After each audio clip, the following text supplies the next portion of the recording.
Amigos, continuamos y Dan me dice, este programa está auspiciado por medicina natural. Cuando ve eso, digo, sí. Y nosotros podemos creer en la medicina, en la marihuana medicinal, pero por eso es que soy tan estricto en que me lo tienen que especificar para cuáles son las causas y cuáles son los reglamentos, y que no se convierta en un negocio más, ni abra la puerta para otras cosas no aprobadas, meterlas ahí por debajo de la mesa, como dicen. Por eso es que hago esas preguntas. Antes de entrar a la pregunta final de Dan, pues tenemos una agenda y tenemos los dos compañeros ahí que nos están esperando para escucharlo. Siempre he dicho que este show tiene que ser de los candidatos, hablen más de los 2 minutos que nos den en tarima. Sí. Estamos hablando de que puedan entrar en detalle y la gente conozca quiénes son los candidatos que están aspirando. Correcto. Y qué representan. Medicina natural es medicina natural. Eso me parece a cuando aquel dijo una cosa es una cosa y otra cosa es otra cosa. Medicina. No estamos hablando de la fumadera, no estamos hablando de la combustión, estamos hablando de la extracción de la planta que se puede convertir en una alternativa de un ciudadano que decide si se va por la medicina natural o por la medicina tradicional. De eso es lo que estamos hablando. No estamos hablando de ninguna variación como el cigarrillo que no bota humo. El cigarrillo siempre va a botar humo. Y el buscar un high ni nada de eso. Y el buscar, no, esa cosa no. Eso viene, aquí hay la capacidad de tú poder extraer de esa planta o cualquier otra planta lo que tú quieras, utilizar el componente y lograr los efectos que tú quieres naturales. Yo estoy de acuerdo contigo 100%, le añado lo que tú estás diciendo, que hay que hacer mucho experimento, que ustedes fueron al lugar hoy donde pueden hacer mucho análisis, porque te decían X medicamento, no voy a entrar con nombre en específico, te ayuda para la presión, que eso es un fenómeno, tu corazón va a correr como un relojito ahora, pero mañana te explota el hígado, tú dices, ¿por qué me explotó el hígado? Porque la medicina que te dieron para el corazón te explotó el hígado y en ningún momento te lo dijeron. Eso es actuar irresponsablemente con tu salud, porque atenta contra tu vida. Y yo mi preocupación, que nosotros pues creemos en la medicina natural y los beneficios que tenga eso, pues claro que se deben aplicar, pero queremos estar seguros que hay los estudios que respalden eso, para dejarnos saber a nosotros que esa es la única consecuencia que va a tener esa marihuana medicinal, es que va a ayudar a la condición que yo tengo, no me va a traer una nueva. Y conocer los efectos secundarios bien científicamente de antemano y que todo entre en un buen análisis. No, claro. Estamos de acuerdo. Vas a querer comer el Dan, I know that you have to go, but before you go, I left a question on the air. I told you I like Disney a lot, for a fact. But not everything is perfect in the world, like when you go into Disney. There has to be some things that have been the outcome after the law passed and the experience you've had that are better than whatever you might have imagined. Mm-hmm. You will say, wow, this is great. We didn't think about this. And there has to be other things that you say, wow, we have a problem here and we didn't see it coming. We never think about it. Can you talk to me about that? Sure. Well, first of all, Disney is a perfect place, and don't shake that image from my mind. I love. No, I love Disney. And it's for kids. And it's for kids. I love Disney. And big kids. No. And big kids. And big really. kids. Exactly. Kids at heart. Yes. So here's what we saw, and here's the good news. I've been sharing this a lot with all jurisdictions, and Puerto Rico doesn't seem to be going down this road in any way, shape, or form. So. But what we allow in Colorado in our medical system is a concept called a caregiver. And a caregiver can be any one of us. If we were in Colorado and you wanted to grow marijuana for a patient, you could. The challenge is that some doctors can prescribe up to 99 plants per patient as a prescription. That's a lot. That's a lot of marijuana. Now, if you have 5 patients that can have that amount, that's 500 plants that a caregiver who's not a doctor, not a horticulture person, just someone who's been designated a caregiver, now has 500 plants in their backyard. A businessman. The regulation that's in effect right now, it only allows you 4 per house. Not even if there's more than one patient, it's 4 in Puerto plants. Rico. Yes. Per house. So that's a good thing, and I would recommend keeping some regulation on that piece. Okay. Here's what happens. You have 500 plants. Patient doesn't need all 500, so you've got 400 plants left over. What do you do with that? It's not like you can take it to another state. It's all illegal all around Colorado. Open another business. So, well, that or you just sell it out the back door. That it's our concern. And you create a gray market. Mm-hmm. The way you prevent that gray market is to do away with that system altogether, and that's what we're looking at in Colorado right now, so that only those who are licensed, have inspected facilities, have the safeguards on the quality and the pesticides and all that piece can grow, and then and likewise, same thing with selling. We don't allow bootleggers to sell in Colorado their booze, but we're allowing, in some ways, these bootleggers to sell this marijuana in Colorado. So we're looking at that to change that so that we don't have any kind of gray market system. But we had testimony about 4 weeks ago from the regulators who are former police officers, very involved in law enforcement in Colorado, who oversee our regulated system, the one that you actually have to get a license for and apply and do background checks. And we asked them, how is the regulated industry contributing to the black market?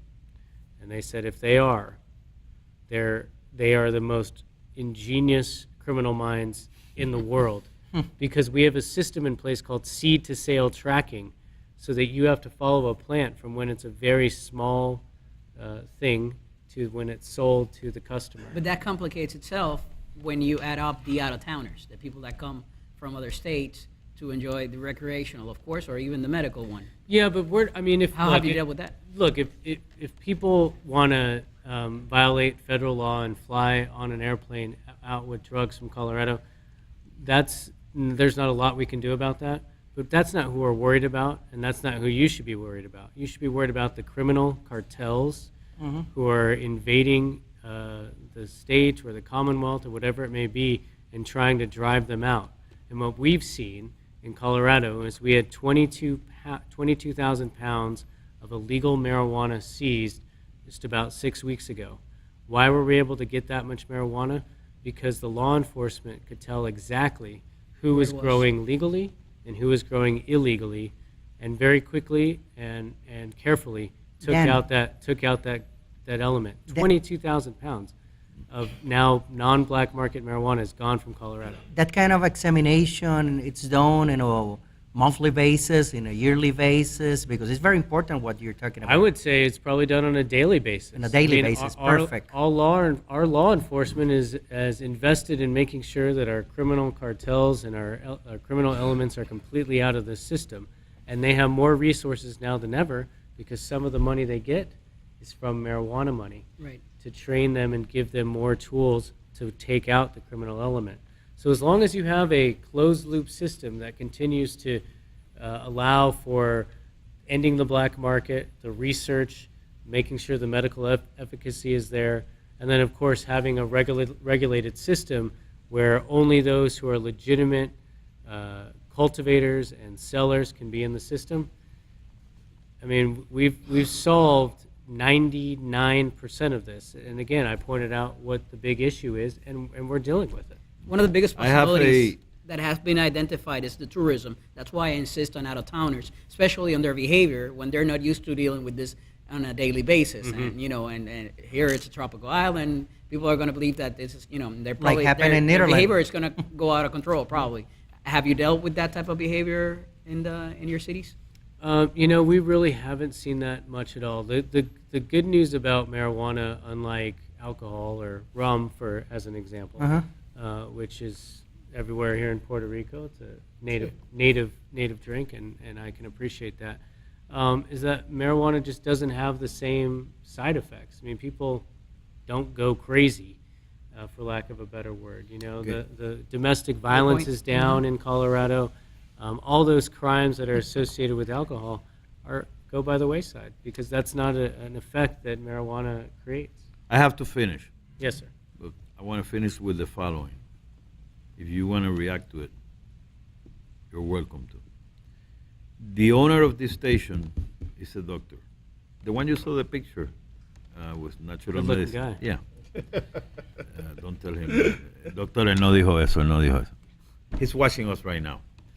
And he tells me that I can quote him to tell you that the marijuana that you're talking about is the recreational marijuana that they're using as a medical marijuana, and that there's a big difference between one and the other. And the side effects of using the recreational marijuana are extremely, extremely bad for everybody. And that there's a big difference between one plant and the other. We're talking about the plants right now, okay?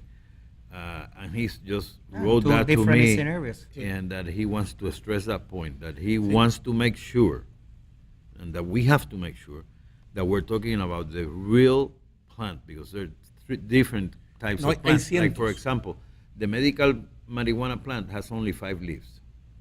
If you go to the 7 or 9 leaves, whatever, we're talking about a different world. And that's what Dr. Norman just wrote here. Es importante, antes de terminar, que es cierto. La marihuana que se vende como recreacional es diferente porque tiene otros efectos y ya han podido manipularla genéticamente para que tenga o más o menos efectos. O sea, la pueden hacer light or heavy, en otras palabras. Que es lo peligroso. Que es lo peligroso. Y para eso que tienen unos laboratorios que verifiquen que eso es lo que dicen que es, como si fuera un FDA. Pero esa no es la que queremos aquí. Pero no, eso no es la que queremos aquí. En el caso de la medicinal, hay 100 y pico de plantas, pues se siguen haciendo diferentes plantas que tienen diferentes connotaciones. Es realmente la que es medicinal. A veces yo no tengo el expertise, soy abogado, pero me he educado en más de 60 años. Me dice que se siguen haciendo montones de plantas. Sí, lo siguen adulterando genéticamente. Adulterando genéticamente. Wow. La Charles Webb, que es la que brega con la epilepsia, que fue un error, y como me hicieron para poder bregar con la epilepsia, es un híbrido de unas plantas que se hicieron con otras. Y según los científicos van haciéndolo con la china y los limones, también lo hacen con esto. Y es lo mismo que hacen con los animales. Sí, que todo es un error tremendo. Pero, o sea, eso no lo estamos aplaudiendo ni apoyándole, senador. Claro, pero estamos claros en eso. Lo estamos discutiendo. No estamos alabando eso. No, súper claro. Okay. Y lo que yo planteo es que si vamos a hacer una legislación, que sea una legislación abierta al pueblo, con los médicos diciendo lo que tienen que decir, los health givers, los que saben de esto de verdad, que ilustren, aprendiendo de las experiencias, y no un reglamento donde se presta para que si conseguiste una reunión, tienes una licencia. Y bien importante, Carmelo, con la votación y la aprobación del pueblo. Sí, claro. Y con todo respeto, senador, que aparte de abogados ayudar a redactarla, que consideren a médicos tradicionales, a naturópatas, a todo el mundo, porque todo el mundo tiene algo que aportar. Mi punto de vista, si el interés es genuino, la salud, claro, si tú me excluyes cualquiera de esas cosas, me estás haciendo un cuento chino. Siempre ha sido si tú estás bien informado como ciudadano de lo que está disponible o lo que tú vas a hacer con decisión respecto a tu persona, tienes que tener el derecho a hacerlo. O sea, yo escojo si yo me meto una planta o si yo busco un químico, pero tienes que estar bien informado para tomar la decisión correcta. Dan, thank you for being here with us. So much we really appreciate the information you Thank you very much. just Pleasure to have you brought here. us, and the one that you're going to be Hope you giving enjoyed the tomorrow. And we really do appreciate that. And I hope that we learn from your experience and we do the things right here. A los amigos televidentes les estoy dando las gracias a Dan. Y ustedes sintonícenme mañana a las 6 de la mañana en vivo, Hay que decirlo con Jorge Inserni, porque tengo al doctor Norman González Chacón, que esta noche no va a dormir. Pendiente para hablar con nosotros. Bien preparado para mañana. No, y tuviste a Dan Pavón en exclusiva, que él no ha hecho ninguna entrevista. Yo lo convencí, vente para acá. Lo tuviste en exclusiva aquí. Senador, se lo agradecemos. Amigos, vamos a una pausa. Regreso con ustedes en breve.